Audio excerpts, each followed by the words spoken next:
Hi, everybody. Welcome back to Around the Block on this Monday. We hope you had a great weekend like we did. We talked about all about it in the Yes, first we segment. did. But we are refreshed and happy and ready for the week ahead. We hope you are too.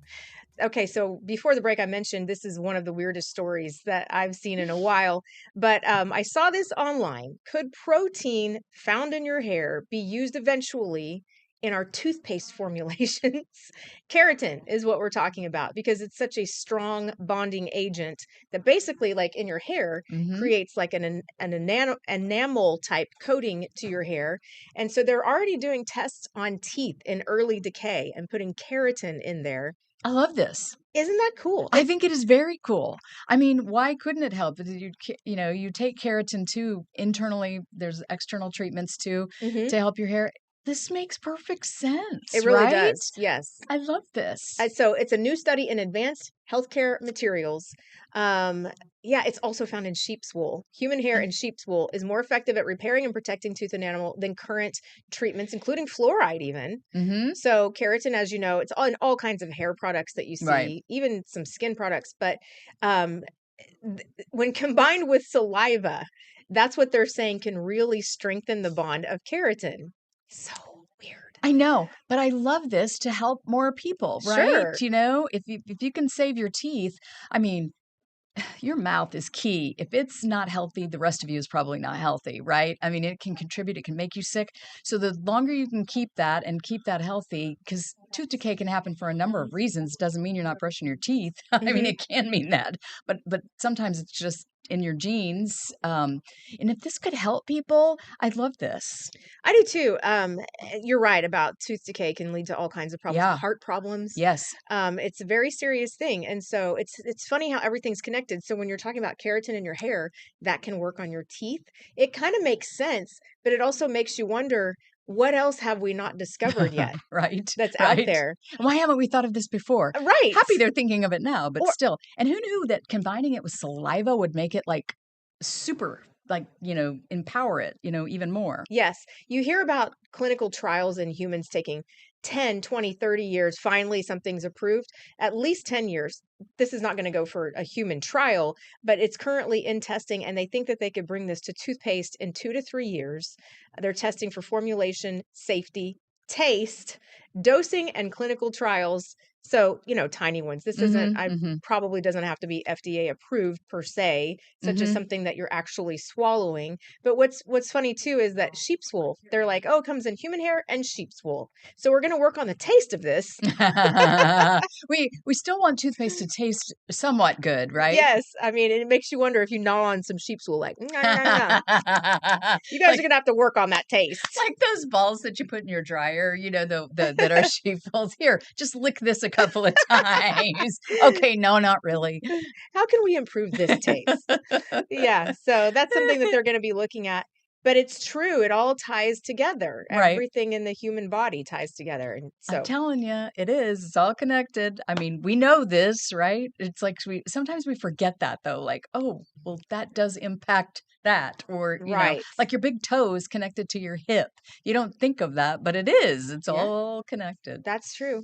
I wonder if they'll someday say, "We're gonna make eye drops based out of keratin that you put in your eyeballs, and it'll cure your vision your vision problems." Oh, wouldn't that be lovely? I I could get rid of know. these. Yes, exactly. Yeah, and so here's a funny tidbit. I also wear reading glasses, but I asked D'Anthony to make the font larger so that I Look, wouldn't you have can read to it back here. I would be going like this. "Okay, this says."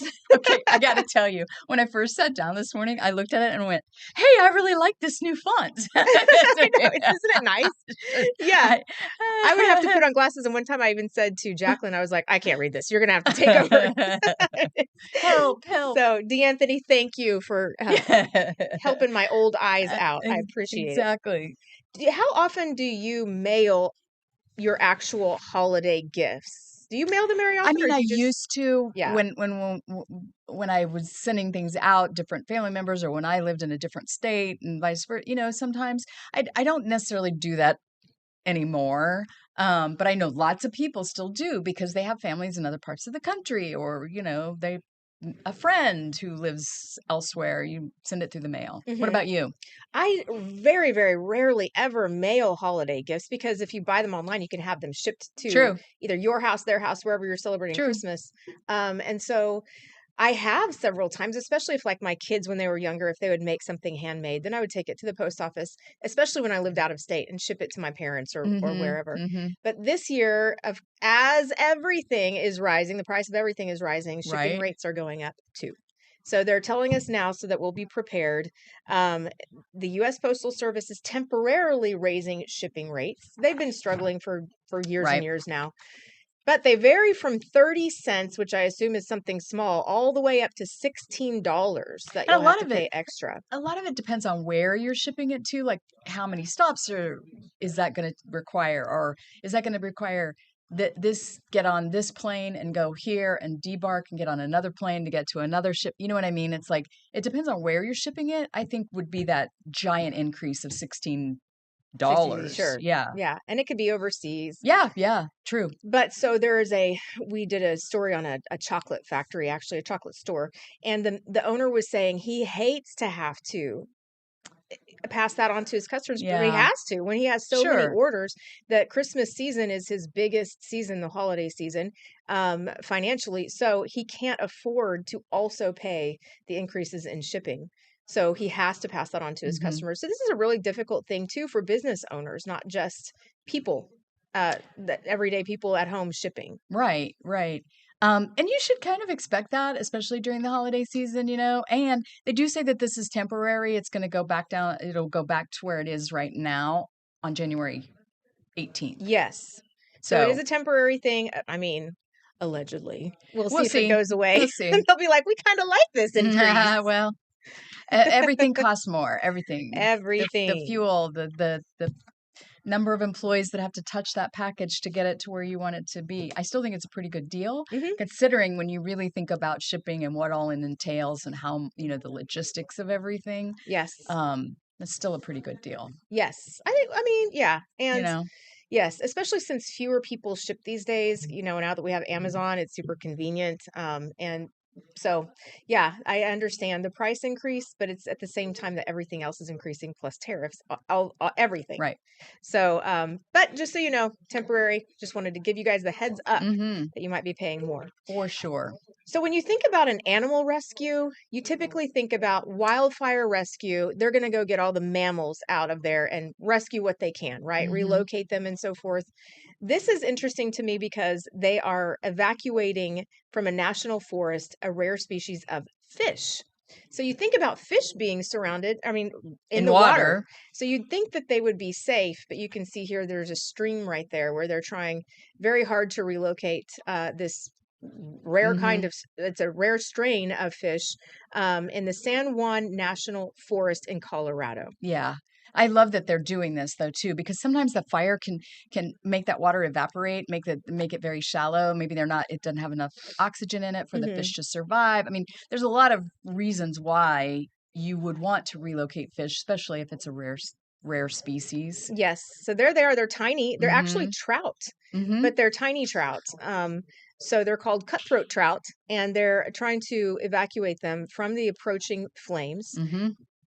How big are their hearts, first of all, to go try to save these fish, but also ecologically, it's a great idea. Right. And they were able to actually capture 200 of them and then trucked them to a hatchery. And Mhm. then after the wildfires pass, they're going to get them all back out and truck them Take right them back. back. Yeah. I know it's all well and good to show the cuddly ones, you know, we want to hug, and you know the little baby deer or the cubs, or that, which yes, we need to try and help all of them, but it's nice to see the non-cuddly creatures taken into consideration too, Yes, that's exactly. because they're And still important to our ecosystem. yes, and it's just not something that you would think about. You Right, think about fish being safe in water. right. We just saw how skinny that stream was, though. So Hmm. flames could race right over the top of it, and kill those fish. Yeah. So that's just ingenious to me that the wildlife department would even think of doing something like that. And then once they're at this hatchery, Those fish are going to be like, hey, this is easy. Our food comes to us. That's right. Can we Hey, stay? hey, this is a nice vacation. I know. Yeah, I've never seen these parts We're before. at the spa.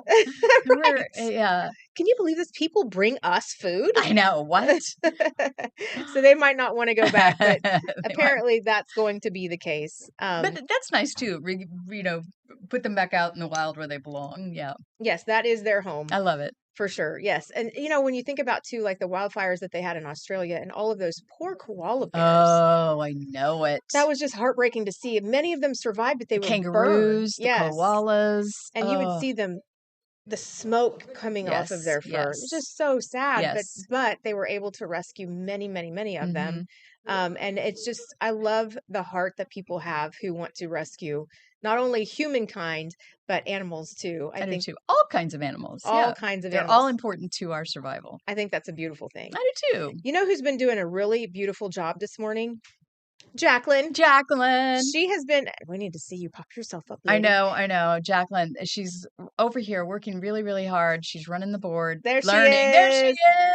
Running the board for us. And Yes. so she's been doing an excellent job. If you want to stick around so you can see bloopers, watch me because I'm about to take over for her. No, y'all are doing great. I'm so proud of you, both of you. Stepping outside your comfort zone, learning new things. I love it. Okay, well, Me so too. after this break, you're going to see all kinds of faulty switches and everything. It'll be fun, though. We can all laugh about it. Jacqueline's going to take my place, and we'll be right back after this.